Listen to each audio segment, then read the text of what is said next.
CMR jewellery మన కాకినాడలో అతిపెద్ద జ్యువెలరీ షోరూం మార్చి 30న గొప్ప ప్రారంభం. భీమిలిలో గంట మోగింది. భీమిలి నుంచే గంటా శ్రీనివాసరావు పోటీ చేస్తున్నారు.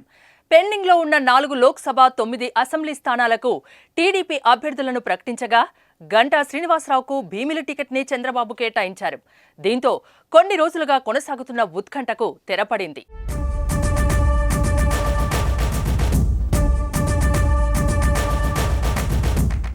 గంటా ఒక విలక్షణమైన ఓటమి ఎరగని రాజకీయ నేత.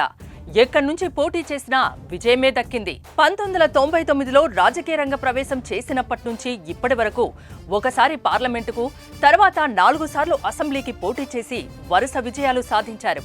టీడీపీ నుంచి రాజకీయ రంగ ప్రవేశం చేసిన గంటా 1999లో అనకాపల్లి పార్లమెంటు సభ్యుడిగా, 2004లో చీపురుపల్లి నుంచి అసెంబ్లీకి, 2009లో ప్రజారాజ్యం పార్టీ నుంచి అనకాపల్లి ఎమ్మెల్యేగా, మంత్రిగా మళ్లీ టీడీపీకి తిరిగి వచ్చి 2014లో భీమిలి ఎమ్మెల్యేగా మంత్రిగా పనిచేసి 2019లో మళ్లీ విశాఖ నార్త్ నియోజకవర్గానికి మారి అక్కడ విజయం సాధించి ప్రతిపక్ష ఎమ్మెల్యేగా ఉంటూ స్టీల్ ప్లాంట్ ప్రైవేటీకరణకు వ్యతిరేకంగా రాజీనామా చేసి ప్రస్తుతం మాజీ ఎమ్మెల్యేగా ఉంటున్నారు.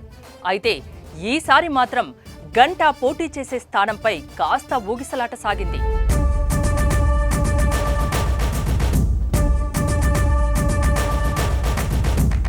వైసీపీ మంత్రి బొత్సపై గంటాను పోటీ చేయించాలని చంద్రబాబు ప్లాన్ చేశారు. చీపురుపల్లి గంట మోగించాలని సూచించారు.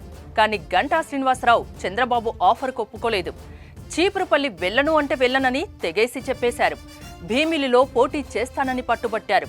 పోటీ చేసే స్థానం మార్చే అలవాటు ఉన్న గంటా శ్రీనివాసరావు చీపురుపల్లిలో మాత్రం పోటీ చేసేందుకు కాస్త ఆలోచించారు. జిల్లా వేరు కావడంతో పాటు పరిచయం లేని నియోజకవర్గం కావడంతో వెనుకంజ వేశారు. మరోవైపు విశాఖ పార్లమెంట్లో కాపు సామాజిక వర్గానికి ఒక్క సీట్ కూడా లేకపోవడంతో మళ్లీ భీమిలి నుంచే గంటాను పోటీ చేయించే ఆలోచనలో పడి అతనికే సీటు కేటాయించింది. ఇదే స్థానంలో వైసీపీ అభ్యర్థిగా అవంతి శ్రీనివాస్ ఉన్నారు. మరోసారి భీమిలిలో గెలుపు గంట మోగుతుందో లేదో చూడాలి మరి.